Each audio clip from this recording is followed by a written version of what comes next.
on staff. I'm Danielle Abdallah. And I'm Evelyn Ramirez, and we're Group 15. The purpose of this video is to analyze how we work together as a group throughout the semester and look back on our group's strengths and weaknesses, as well as the different ways we could have improved upon our weaknesses. We will also discuss how we could improve as team managers.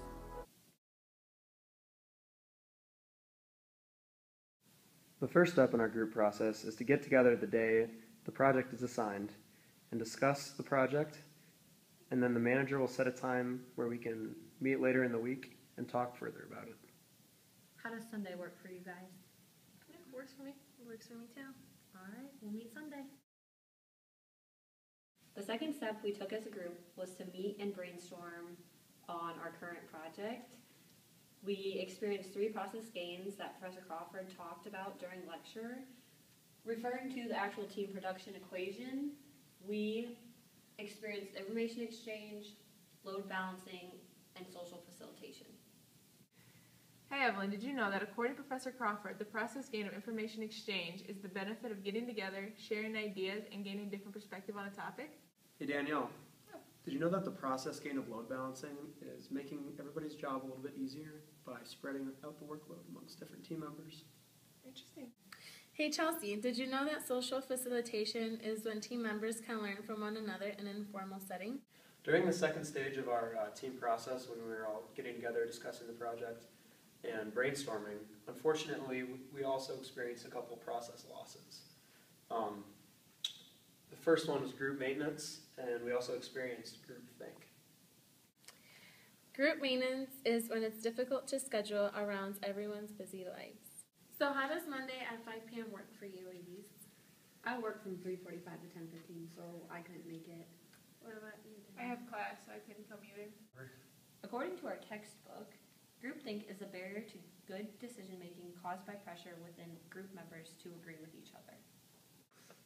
How about a tutoring business for the university for business students? What do you guys think about that?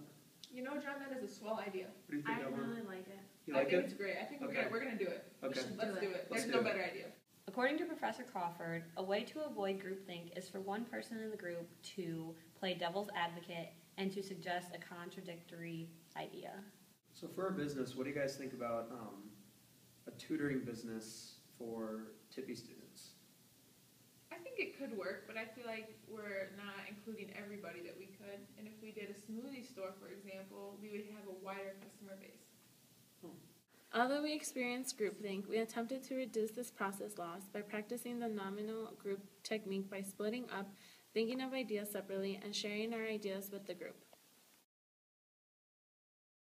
The next step in our group process consisted of the manager communicating to all the group members, checking in, seeing how they were progressing on their assigned work. And this is actually related to the controlling function of management. The last step in our group process was to all get together and finalize any last-minute details. John performed better than expected by taking the initiative to work on our second project during spring break. His motivation to put in work during a week off from classes can be explained by expectancy theory. John perceived a high relationship between exerting effort and performing well on the project, known as expectancy, and a high relationship between high performance and rewards, known as instrumentality. To John, the valence of the reward, in this case a good grade on the project, was high because he desires a good grade in the class. Chelsea performed less than expected on the third project. During the third project, she had to have surgery, and throughout the entire project, she was recovering. In her own words, the medicine she was taking resulted in her having the attention span of a 2-year-old. Chelsea was not able to meet her physiological needs, therefore she was not able to meet her higher order needs, such as reaching her full potential and contributing to the project. This relates to Maslow's hierarchy of needs, as discussed on page 271 of the Williams textbook.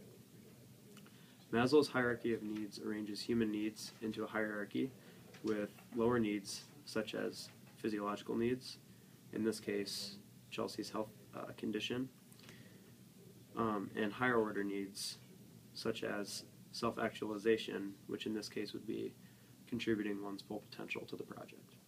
We could have improved Chelsea's motivation by allowing her to focus on her physiological needs before trying to contribute to the group.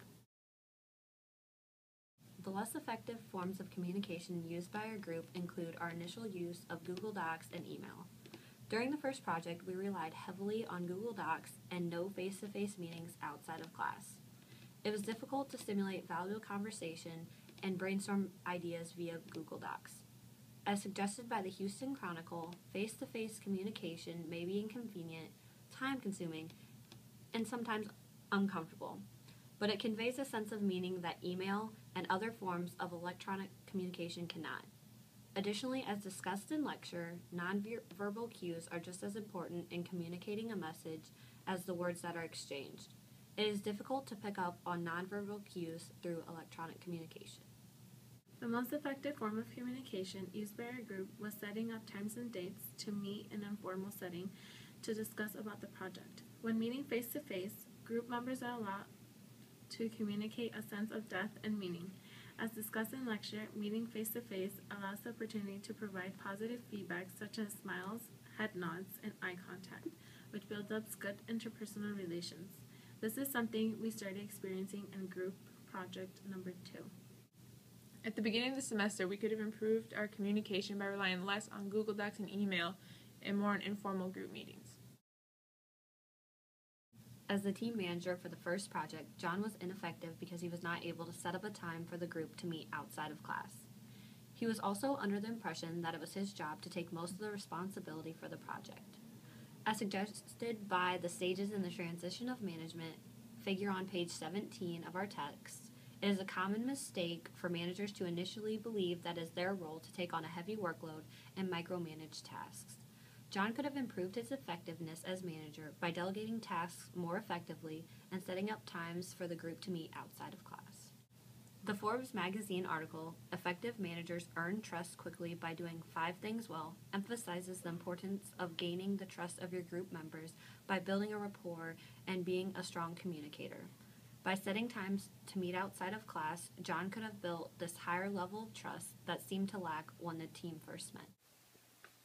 Evelyn was an effective manager because she was able to use goal-setting theory to motivate the group by setting the goal to have a rough draft of Project 2 turned into our TA before spring break. Because we were all motivated to pursue this goal, we were able to get sufficient feedback and we had enough time to make the proper adjustments that we needed to improve upon our first project's grade.